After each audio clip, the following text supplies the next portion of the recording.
पवन एक construction site पर काम कर रहा था। एक रोबोट की मदद से वो अपने जेसीबी ट्रक में सारा सामान डाल रहा था। बाकी के मजदूर ये देखकर पवन पर वो बहुत गुस्सा होते हैं। पर आखिर मजदूर होते हुए भी पवन ने ऐसा क्यों किया? आइए देखते हैं इस कहानी में। पवन एक ट्रांसपोर्ट कंपनी में काम करता था। उस कंपनी का मालिक मनोहर हर वो काम करता था जिससे उसे मुनाफा मिले। उसके पास हर तरह की गाड़ियां थी। उसके पास एक जायंट जेसीबी ट्रक भी था और उस पर पवन ड्राइवर था। एक बार मनोहर को कंस्ट्रक्शन साइट का काम मिलता है। तब पवन को बुलाकर मनोहर उसे कहता है, पवन, कंस्ट्रक्शन साइट का काम मिला है। तुम्हें रोज जाकर वहां काम करना होगा। जी जरूर, मैं वो काम करूंगा। पर कहाँ है वो कंस्ट्रक्शन साइट? पड़ोस वाले शहर के पास में ही है। पर सुना है कि उस गांव के लोग अच्छे नहीं हैं। वो अच्छे से बात भी नहीं करते और हम लोगों से चिढ़े हुए रहते हैं। तुम जरा संभाल लेना। जी बिल्कुल, आप चिंता मत कीजिए, मैं अभी निकलता हूँ। पवन तभी अपना एक हेल्पर लेकर जायंट जेसीबी ट्रक के साथ उस साइट के लिए निकलता है। रास्ते में एक टपरी पर पवन उस कंस्ट्रक्शन साइट का पता पूछता है। तब वो दुकान वाला उसे कहता है, अरे मैं क्या सभी दुकान के पते मालूम करके यहाँ बैठा हूँ क्या? मेरे पास और कोई काम नहीं है? जो देखो वो मुंह उठा के मेरे पास आता है और पता पूछता रहता है। मुझे नहीं पता, निकलो यहाँ से। दुकान वाले की ये बात सुनकर पवन अपने हेल्पर से कहता है, अरे कितना अकड़ रहा है ये दुकान वाला भी, क्या हो गया उसे? पता नहीं साहब, बस पता ही तो पूछा था, लेकिन इतना नाराज हो गया और इतना कुछ सुना दिया हमें। पवन और हेल्पर खुद ही ढूंढते ढूंढते उस कंस्ट्रक्शन साइट पर चले जाते हैं। वहां पर काम चल रहा था। कुछ मजदूर खाली बैठकर हंसी मजाक कर रहे थे। पवन अपने जायंट जेसीबी ट्रक से उतरकर उनके पास जाता है और वो कहता है, अरे ये सब क्या कर रहे हो तुम लोग? खाली बैठ के मजे मार रहे हो? चलो काम पर लगो और ये सारी रेत जल्दी से इस ट्रक में भर दो। तभी उनमें से एक मजदूर कहता है, अरे कब से आपका ही तो वेट कर रहे हैं। आप ही देर से आए और जल्दी काम करने के लिए बोल रहे हो। अब तो लंच टाइम हो गया है साहब, खाना खा के ही काम करेंगे हम। अरे ऐसे कैसे बातें कर रहे हो? ये क्या खाने का समय है? मेरी बात मानो और चुपचाप काम पर चले जाओ जल्दी से। पवन ये कह तो देता है लेकिन कोई भी उसकी बात नहीं सुनता और जब उनका मन हो जाता है तभी वो काम करने लगते हैं और वो भी बड़े ही धीरे से।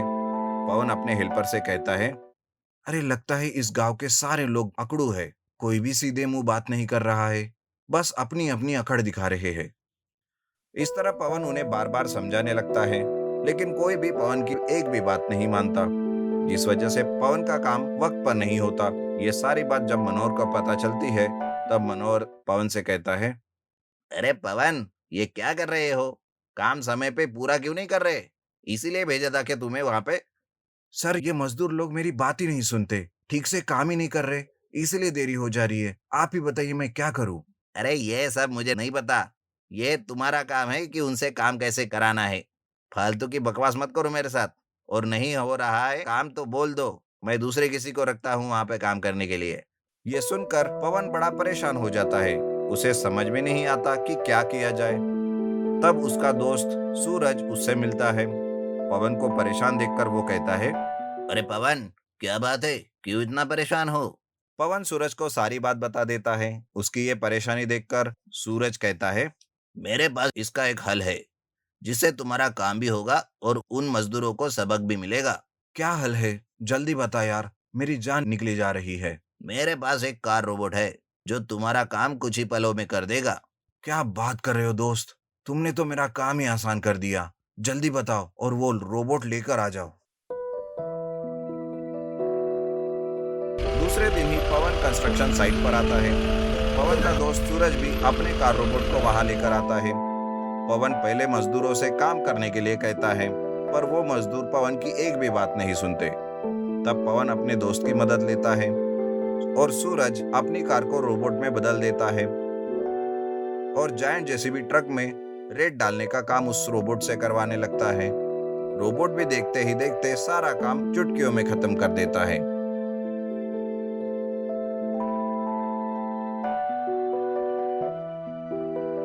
ये सब देखकर उन मजदूरों में से एक मजदूर कहता है, अरे कह रहे, हमारा काम तुम इस रोबोट से करवा रहे हो? हमारी रोजी रोटी के बारे में तो सोचना था। तुम लोग मेरी बात ही कब सुन रहे हो? अब तो ऐसा ही होगा। अगर काम करोगे तो ही मजदूरी मिलेगी, नहीं करोगे तो तुम्हें कोई मजदूरी नहीं मिलेगी। पवन के ऐसा बोलने पर भी सारे मजदूर अपनी ही बात पर डटे रहते हैं। उन्हें पवन पर बहुत गुस्सा आता है। तब एक मजदूर कहता है, अरे बेड़ा आया हमें समझाने वाला और हमें बदलने चला। इसके रोबोट को ही खराब नहीं कर दिया तो फिर देखना। चलो हम अपना काम करते हैं, देखते हैं इसका रोबोट कितने दिन टिकता है। मजदूर उस रोबोट को खराब करने का प्लान कर रहे थे।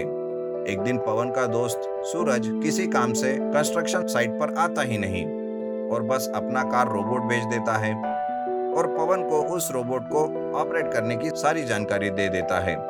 पवन अपनी कार रोबोट से काम करवाने लगता है।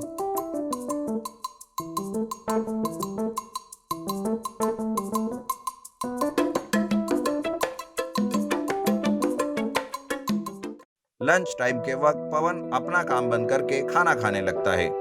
तभी मौका देखकर मजदूर बड़े बड़े हथौड़े लेकर रोबोट को तोड़ने आते हैं। अरे यही अच्छा समय है, पवन का दोस्त भी यहाँ नहीं है और पवन भी खाना खाने बैठा है। चलो इस रोबोट को तोड़ तोड़ के टुकड़े टुकड़े कर डालते हैं। ये सोचकर मजदूर हथौड़े से रोबोट पर वार करता है। तब रोबोट उस हथौड़े की मार से एक्टिव हो जाता है और उस मजदूर के हाथ से हथौड़ा छीनकर उसे तोड़ देता है और सारे मजदूरों को वो उठा लेता है। ये देखकर सारे मजदूर डर जाते हैं। अरे अरे ये क्या हो गया? हम तो इसे तोड़ने के लिए आए थे, इसने हथौड़ा तोड़ दिया और हमें उठा लिया। अरे ये पटकेगा हमें, अरे कोई तो बचाओ, अरे बचाओ। ये सब नजारा पवन देखते रहता है लेकिन वो कुछ नहीं करता। तब तक रोबोट भी सारे मजदूरों को पीछे रखकर मारने लगता है। बेचारे सारे मजदूर चिल्लाकर भागते रहते हैं पर रोबोट उन्हें फिर से पकड़कर उन्हें मारता ही रहता है। एक मजदूर आकर पवन से कहता है, सर सर हमें माफ कर दो सर, पर इस रोबोट को आप रोक लो। ये रोबोट हमारी जान लेकर रहेगा सर, हमें बचा लो प्लीज सर, हमें बचा लो। पवन भी देखता है कि यही अच्छा समय है उनकी अकल को ठिकाने लाने का। थोड़ी देर पवन कुछ नहीं करता और देखते ही रहता है। तभी वो दूसरा मजदूर कहता है, अरे सर सर सर हम आपकी सारी बात मानेंगे सर, बस इस रोबोट से हमें बचा लीजिए सर, हम आपका सारा काम करेंगे।